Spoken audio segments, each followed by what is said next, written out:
சமையலறையில் நான் உப்பா சர்க்கரையா? நீ படிக்கும் அறையில் நான் கண்களா புத்தகமா?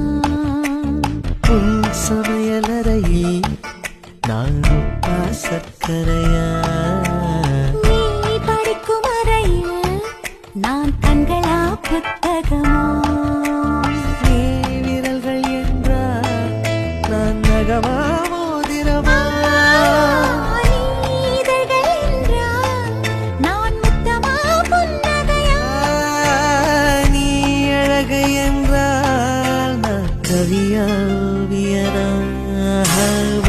சமையலறையில் நான் உப்பா சர்க்கரையா?